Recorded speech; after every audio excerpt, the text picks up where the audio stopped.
What's going on, everybody? Welcome to the Hispanic at the Disco podcast. Same shit, different logo. It's been a while since we last spoke, but there's a lot to cover. One of the things is election, still fresh on everybody's mind. We're about almost a month after the election.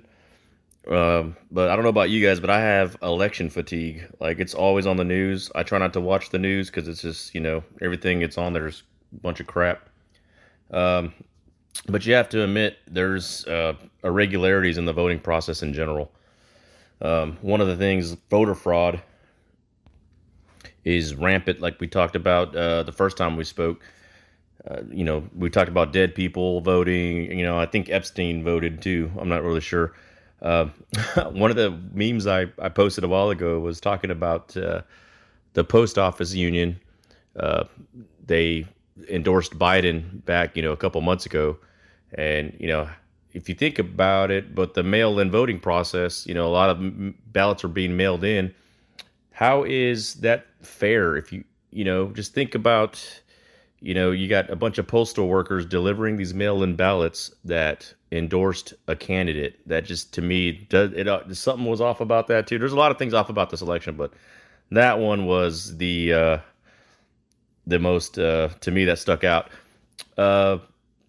I know it's a time to heal that Biden was supposedly the president-elect. Like I said, there's still a whole bunch of court battles going on, so I'm not going to say he won or he didn't win. It's just right now it's up to the courts. Constitution was pretty firm the way it was written, over 200 years ago. Them guys knew what the hell they were talking about. And it shows, especially, that's one of those documents that stood the test of time.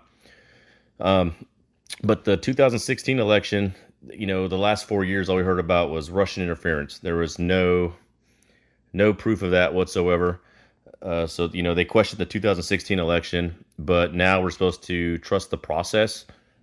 I mean, come on. I mean, really, guys? I mean, all of a sudden there's no such thing as election fraud. Okay, whatever. I mean, that's just one of the things I'm thinking. But it doesn't matter who the president is. I'm still dragging my ass out of bed to go to work every morning. And some of you guys will still be the same miserable bastards every day. So nothing's really going to change. You're still going to have the same damn problems. The president's not going to fix that. So, I mean, in reality, who gives a shit, right? One of the comments I got before was, I had good points. A lot of the stuff that I said they didn't really agree on, which I understand. We're all different. We don't have to. I'm glad people have different opinions. That's what makes this country great, or just in general. But they were saying, I don't understand how one half of the country thinks and the other country thinks a different way. And I'm like, that makes sense. But at the same time, I want to know why other people think that way. So it kind of works both ways. We're both kind of, 50-50, but they're curious about how the other 50% thinks. And I'm curious about how the other 50% thinks. So we're both curious. So I just kind of took some notes and I was like thinking, okay, why did people vote for Biden? Let's start there. Number one, they hate Trump. Okay, I got it.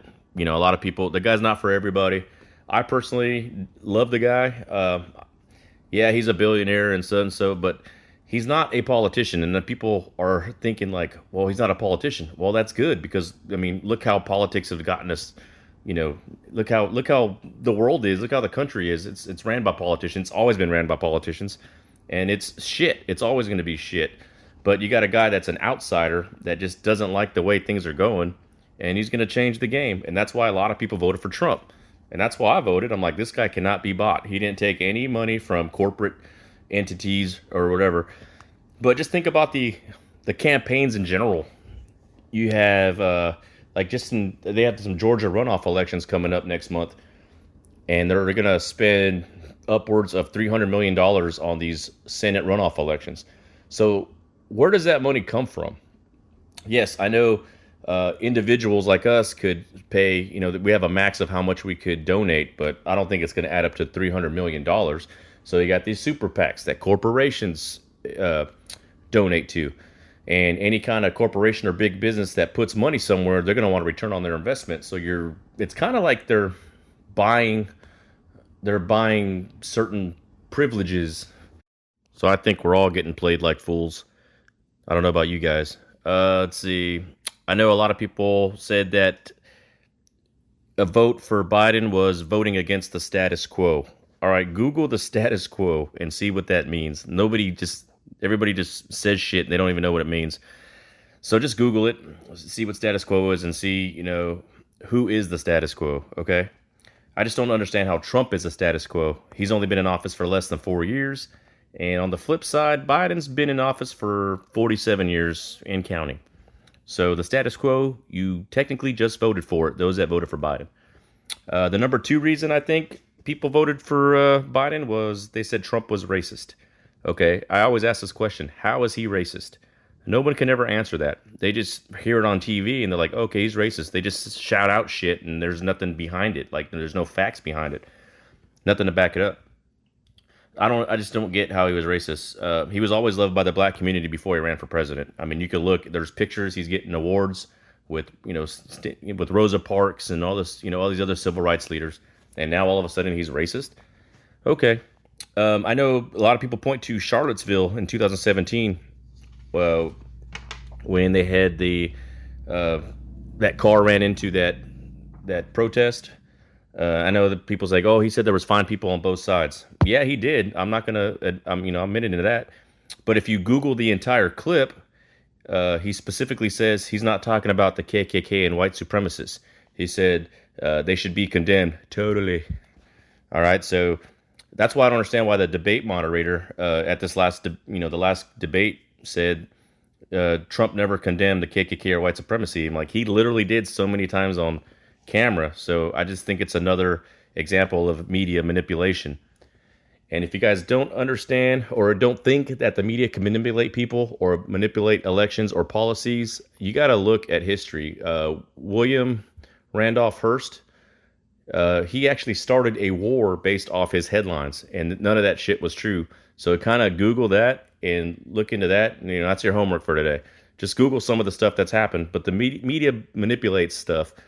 And I noticed in 2004 is the first time I actually kind of woke up and saw that NBC and CNN and those mainstream news networks, how they were kind of anti-Bush and this and that. That's when I kind of realized it for myself, and that's when I kind of realized that you can't really trust what the news says.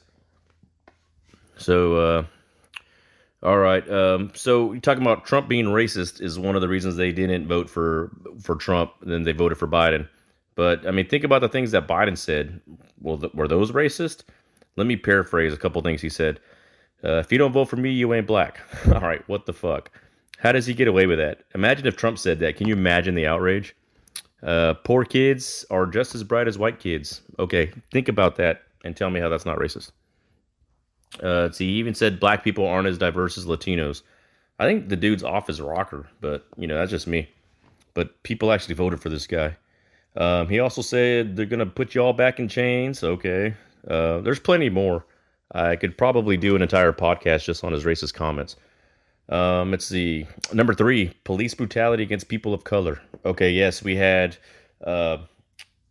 George Floyd and all that stuff happen, and people are blaming Trump. Okay, well, there's a few names I'm going to name off. You have Philando Castle, Alton Sterling, Freddie Gray, Eric Garner, Tamir Rice, and Michael Brown. What do those names have in common? They all died. They were people of color that all died in police custody during Obama's administration. So is this Trump's fault still? Or is, it happened during Obama's administration and it's happening during Trump's administration? Why is Trump getting all the shit? Yes, we had riots this year. We also had riots in Baltimore during Obama's administration. BLM was started during Obama's second term. And it's systemic racism, how they always say. And it's always going to be there. It always has been there. But it was actually modernized by the passage of the 1994 crime bill. Gee, I wonder who sponsored that bill. Oh, yeah, it was Joe Biden. And guess who used that law to put a bunch of black people in jail? Kamala Harris as California Attorney General. But yeah, like I said, the status quo, right? Last but not least, let's go to number 4, COVID-19 is a main reason a lot of people didn't vote for Trump. For one, this pandemic was unprecedented. We've never seen anything like this before. So of course, it's like trial by error. That's what you got to do. So he got a lot of shit for shutting down travel to and from China in January. Biden called it xenophobic. Pelosi told everyone to visit Chinatown in late February. CNN even said the coronavirus was like the flu was more dangerous than the coronavirus. In March, when Trump didn't lock down the country, he said, hey, I'm going to leave it up to the states to decide because not every state's the same. So right now, if you're still restricted, if you still can't eat at a restaurant, if you still can't get your hair cut, if you're still locked down, stuff like that, you know, it's not Trump's fault. It's blame it on your governor. Remember the governor, the guys that you'd never vote for in between presidential elections? We talked about this not too long ago. So anyway, while Pelosi was too busy getting a viral moment by ripping up Trump's State of the Union speech, people were dying. While the Democrats were impeaching Trump, people were dying. And by the way, they impeached him for investigating the Bidens in Ukraine. P.S. If you take your laptop to get repaired, make sure there's nothing incriminating on it and don't forget to pick it up. And for all you guys that blame Trump for not getting your money, we got one stimulus payout since then, since the pandemic happened, and we haven't got one since. Yes, there's been tug of war between the Democrats and Republicans in Congress and Senate and all this other stuff. But the first time, the Republicans actually compromised with the Democrats on the spending. I mean, everybody wanted to give them money, to the people. But the Democrats were holding up, like, no, we don't want to do this until we get, $75 million for public television radio. Okay, I could kind of see that one because during a pandemic, you want to be informed. Okay, I got it. So I can live with that one. But they also held out for $25 million for the Kennedy Center, $75 million for the National Endowment for the Arts, and $75 million for the National Endowment for the Humanities. Okay, what the fuck is that doing in the COVID bill? Let's think about that. I mean, that's the kind of pork barrel spending that Congress does all the time with our money. Yes, that's our money. Taxpayers, we own their ass, and they're spending our money like dumb shits. So when you didn't get your check on time, that's why. And people are still voting these people in. Like Pelosi, she's the fucking worst. I mean, she's the one that fucking pushed for all that stupid shit. And she's still in office. I'm like, oh my God. And now you're not getting another check because why? The same shit. They're trying to throw pork barrel in there, pork barrel spending. And if you don't know what pork barrel spending is, you probably fucking failed civics class in high school. And now you're a fucking political analyst like CNN now, right? Okay, whatever. Just saying. And let's not even talk about the hit that small businesses have taken this year. I mean, who's going to want to open a small business now after this shit? And if they are going to open a small business, it's probably going to be something that's pandemic proof. Maybe a restaurant that could do takeout. But, you're not going to see many barbershops and all this other stuff, depending on what state you're in. I know the barbers are closed here for a few, probably about a month and a half or so in Alabama. And I think some of them are still kind of off there too. In some states, I think California's still locked down pretty hard. But just COVID-19 in general is shit, man. Like if the masks work, why do we have to stay 6 feet away from everybody? And if the 6 feet works, why do we have to wear a mask? And if both of them work, why are we the fuck locked down? Then on another note, I just find it personally odd that Biden wouldn't state any of his policies during the campaign. He said, vote for me and find out. That's going to be a no for me, dog. That's worse than Pelosi saying you should pass the Obamacare bill to see what's in it. And speaking of Obamacare, that's probably a subject that will need its own episode itself. I just feel that Biden supporters are uninformed.